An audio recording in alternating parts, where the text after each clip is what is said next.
So what I've got in front of me here is a shutter from a Kodak Retina I type 010 camera. This is a Compur-Rapid shutter and it needs to be stripped and cleaned. Now we'll start right here.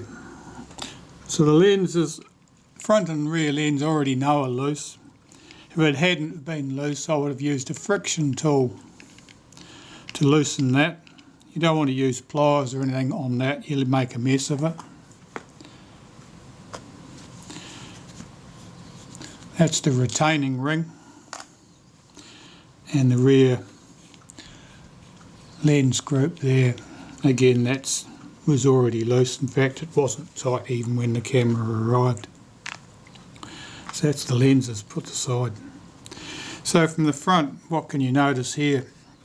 Well, the first thing to notice probably is that the nameplate, the Kodak nameplate, is actually missing on this shutter. Fortunately, I have found one, so I'll be able to replace the missing nameplate. So this is a lock, a little lock screw, and that needs to be rotated. I've got a wee screwdriver here, suitably mutilated. It works nicely for that. Once that's been rotated clear, that ring should rotate. There are 3 notches and it should lift off.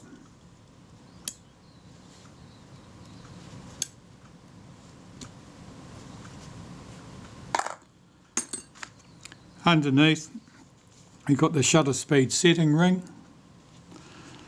which should lift off. It's a bit tight. Now I see that the shutter release lever just dropped out by itself. That sits in that position.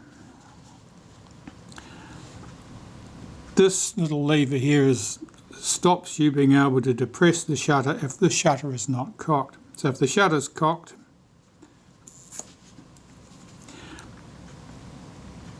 this lever is lifted further up. It drops into the groove in this lever and allows you to release the shutter.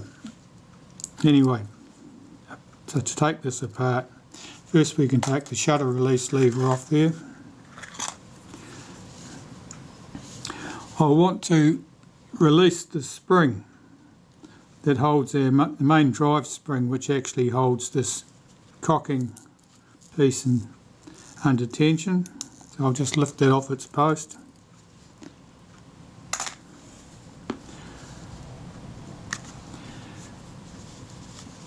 We'll take this little lever out. That was the lever, as I mentioned earlier, that stops you from being able to depress the shutter release if the shutter's not cocked. That's held by a single screw. Now the return spring for this lever will be in one of a couple of places. In this case, the return spring bears against this B lever. Depending on the type of shutter you've got in front of you, it may be bearing against the case instead. So there's that component and its retaining screw. It's a countersunk screw, raised head. Nothing exciting. Excuse me. This lever has to come out now. It's sprung loaded. That actually also returns the shutter release button or lever to its correct position. There's a spring in here. It's against the case. That needs to be unhooked.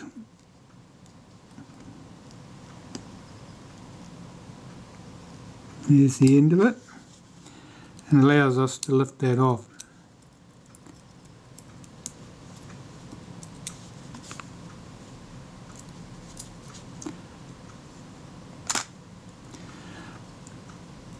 This spring is the high speed spring. That spring is brought into action only to provide the fastest shutter speed, the 500th in this case. This lever here, that's the B lever, that locks the shutter in the open position while you hold your finger down on the shutter release when it's been set to B. That's held in by a single screw. I'll find a better screwdriver for that. That's a bit reluctant to move.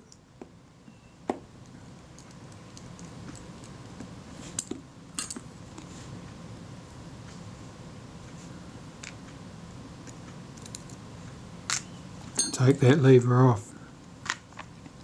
So what have we got left now? Those are all the loose components from the front of the shutter.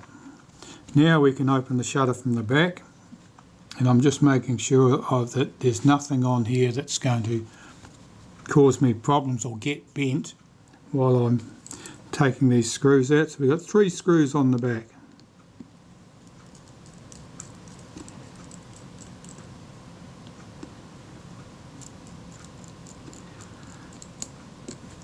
Not on this particular model, but on some variations of the shutters for other cameras, the aperture setting pointer will extend out round the front of the shutter, and if you were to just work on it like this without taking note, you could bend that, and then the diaphragm setting would either not work correctly or would otherwise be damaged. Alright, so that splits the case. So here's the mechanism plate with shutter blades. Here's the shutter case with the diaphragm blades all in place. So we'll pop the mechanism plate to one side. We'll strip this down. In this shutter, I can remove the setting lever first. On this plate, retaining plate, there are 2 notches, and if I turn the setting lever to the mid position, you can see the screw heads, and the screw heads retain this setting lever. So we'll have that off. On earlier shutters, you can't do that. You can't get to those screws, and they have to be assembled in a slightly different fashion. So there's our setting lever. I'll just drop those screws out, pop them to one side so I don't lose them. Now the retaining plate. There's 3 screws on the retaining plate.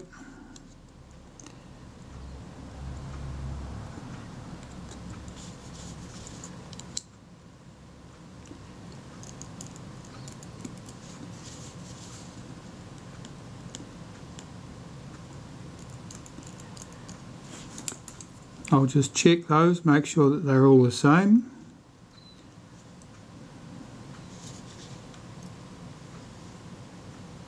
Yes, they are. On some later shutters, one of those screws is a countersunk head screw, and so it's slightly different. And you need to take note of that. There's the retaining plate. I'll tip out the diaphragm blades. There's the ring that connects to the setting lever, and that's the piece that swings backwards and forwards and swings these blades in and out. They should just shake apart. In this particular case, they're relatively clean. I can see a few greasy marks on there with some oil staining, and that would need to be cleaned off. So we'll pop those to one side because we haven't finished stripping the shutter down.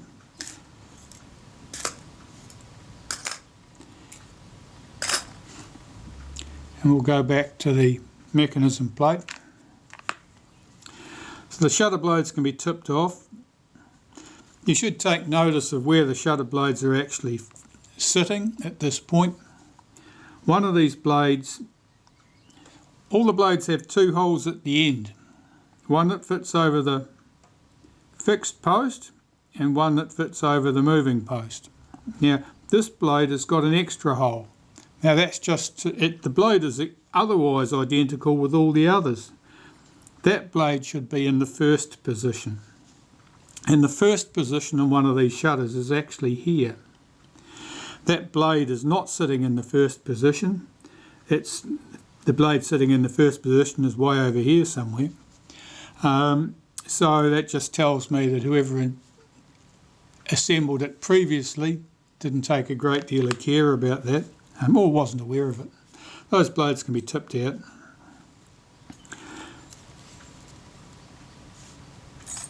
They'll need to be cleaned. So back to the mechanism plate. This lever is worked in order to move the shutter blades. That screw needs to come out, and there's a spring. We can unhook that spring. Take that screw out.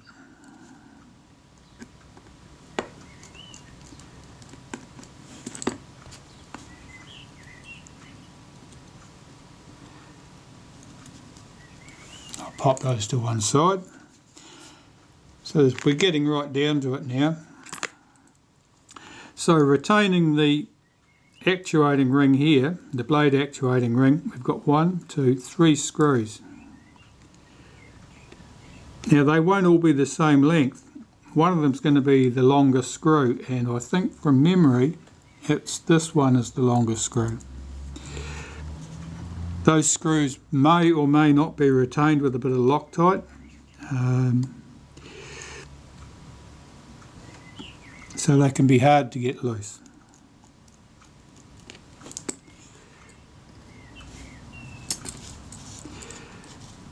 These two should be the shorter screws. I'm keeping a lot of pressure on those screws as I turn that screwdriver. It's easy for the screwdriver to cam out and damage the screw head.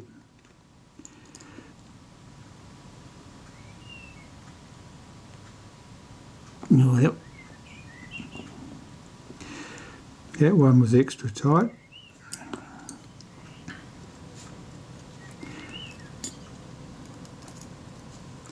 So there's the retaining plate with the fixed pivots for the shutter blades. Here's the blade actuating ring. So that's the shutter completely stripped down, ready for cleaning, lubricating and reassembly. Right, I'm going to start cleaning this shutter now. So I'm going to start with the mechanism plate, which is already stripped down.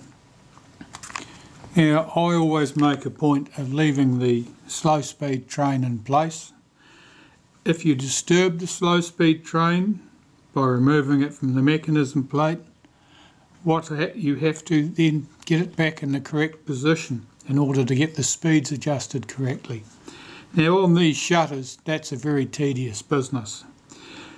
So if the shutter had worked correctly after the previous technician had worked on it, if the speeds had worked correctly at that point, then once it's cleaned, it'll work correctly again and you won't need to muck with the settings. So I always leave the retard gear train on the mechanism plate and clean it in place. And that's always worked well for me. Alright, so I start with just cleaning the plate, and I start with cotton buds or Q-tips with a bit of solvent, in this case Ronsonol, cigarette lighter fluid, and I'm just swabbing all the surfaces to remove any traces of old grease and dirt. Take particular care not to catch that spring, the return spring, and damaging it at all, because that would be a real nuisance.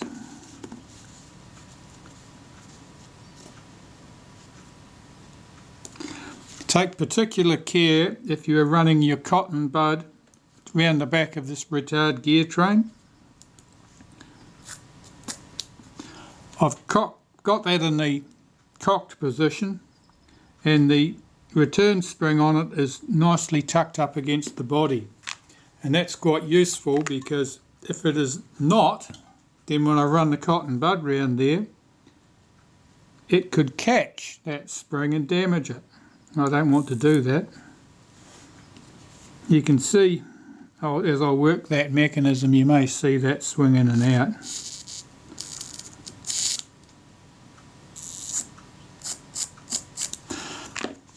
I'm going to clean the face, the bottom face of this. This is where the blade actuating ring runs, and I'm just making sure I remove any traces of old grease and oil, dust and dirt, anything that we don't want. Now, to clean the retard gear train, typically I just give it a little squirt of solvent and work it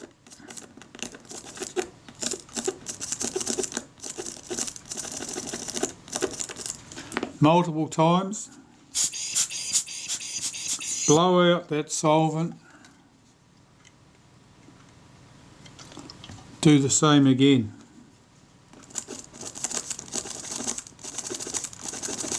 With the tip of my finger here, I'm holding back this tab. This tab lifts the pallets off the back of the speed train and allows it to move freely.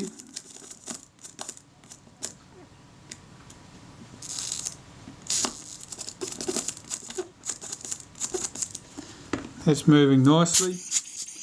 You'll see that there's very little dirt or anything either on the Q-tips or on the paper I'm working on.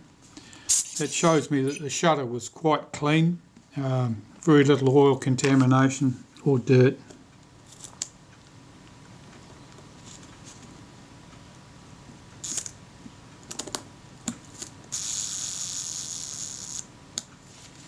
I'm quite happy with the way that works.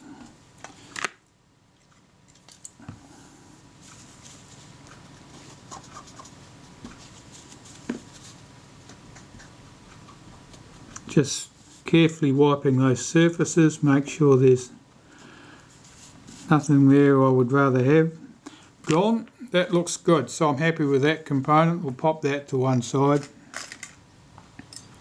Here we have the blade actuating ring. This piece rotates or swings backwards and forwards in an arc to open and close the shutter blades.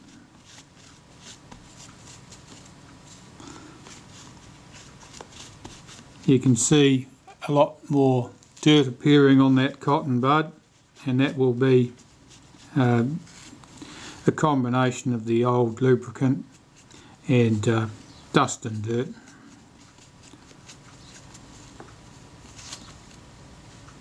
That can go to one side. Here's the retaining plate.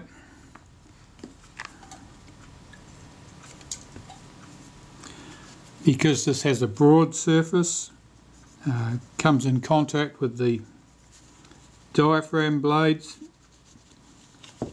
I want to clean this carefully to make sure that it doesn't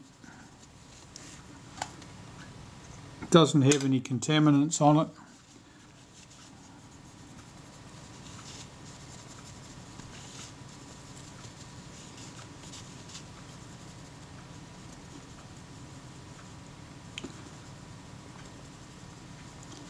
Or the shutter blades, I should have said that this comes in contact with, not the diaphragm blades. But you can see that I'm pulling off quite a bit of muck there. That's quite stained.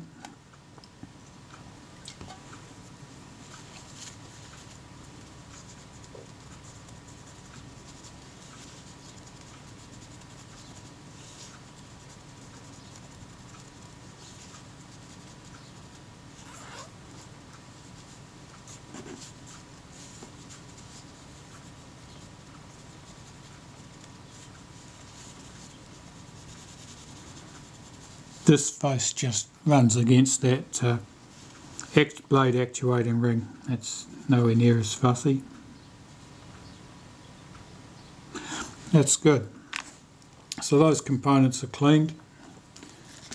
The last component I really need to clean for this piece is the little lever that swings the blade actuating ring backwards and forwards.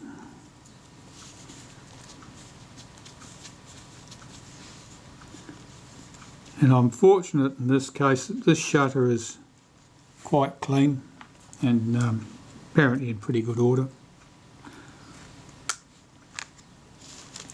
Those components can be reassembled. So I start with the blade actuating ring.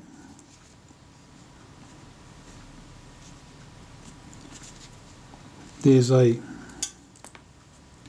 pin on it that picks up that small lever. That pin drops down into that position, so the blade ring only goes into one position. The retaining plate goes one way. It has 5 small pins on it. They're the fixed pivots for the shutter blades. They go upwards at this point. You can see this shape of this cutout here fits around here. This only fits on in one place.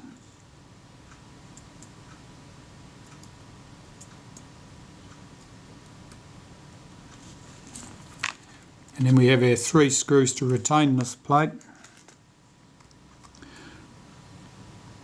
2 shorter screws and 1 longer screw. Now that's the position for a shorter screw.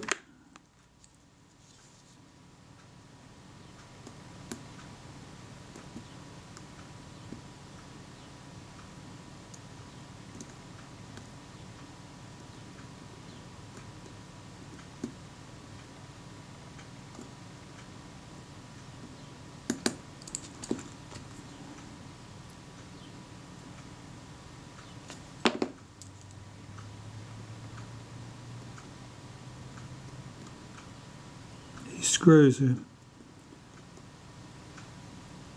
rather short, a bit hard to get them started sometimes. They don't want to sit upright in the hole.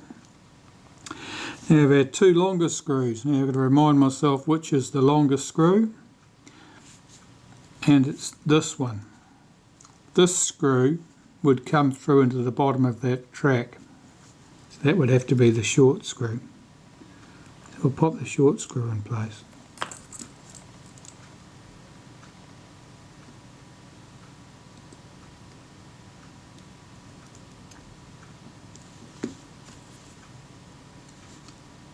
I haven't done any of those up very tight until I get the last screw in place. Once all the screws are in position, and I've checked that I've got the long screw where the long screw should be.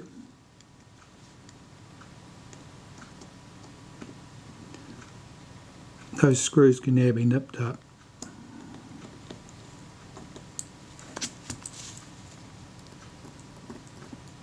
The screwdriver just cammed out on that screw and scarred the top of the screw, and I'm just making sure that any fractured piece of that screw head is lifted off and gone now, which it has. Don't want stray pieces of metal sticking there, catching on things potentially and causing trouble. Just check that this swings backwards and forwards freely, and it does.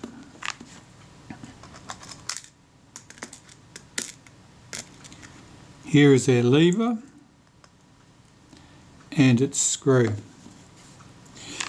Now this lever, I take some molybdenum paste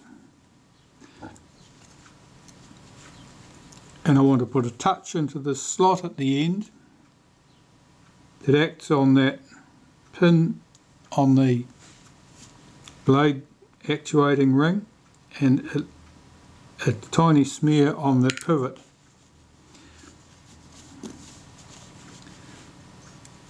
This fits in place here.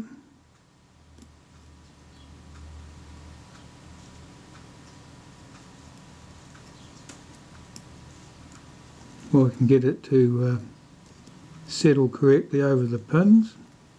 That's better.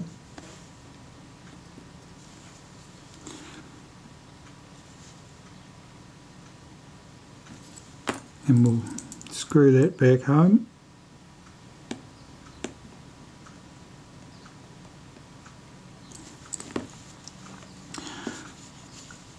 We can hook the spring back up.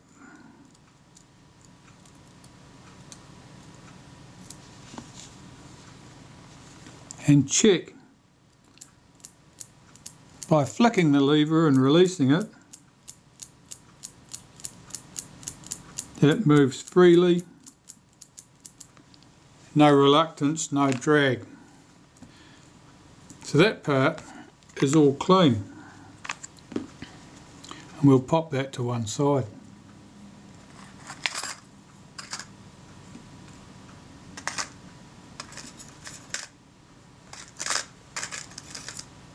We can work on the shutter case.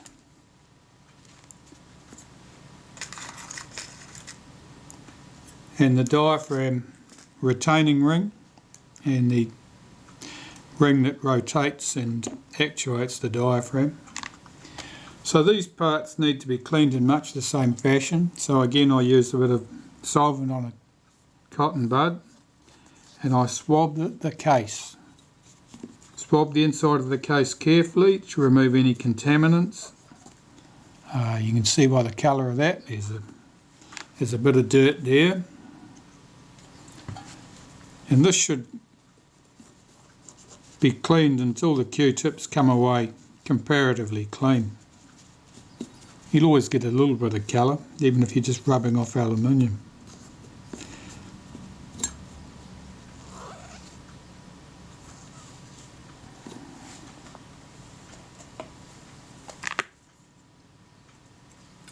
So I do the case inside and out. This back surface here, that's where the aperture setting lever runs, and if that's we want any oil and other rubbish off there as well. I'm running here around the thread for the retaining ring to lift off any dirt, and I'll run around the inside where the rear lens group is installed, run around the outside of the case. We just want everything as clean as we can get it. I'll run around the top lip of the case. So I'm happy that's quite clean. I'll give it one last wipe on the inside surfaces.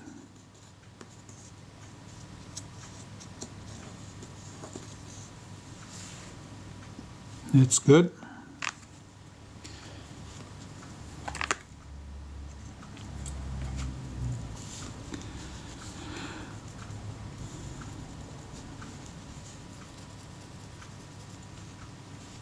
This plate retains the blades in the case,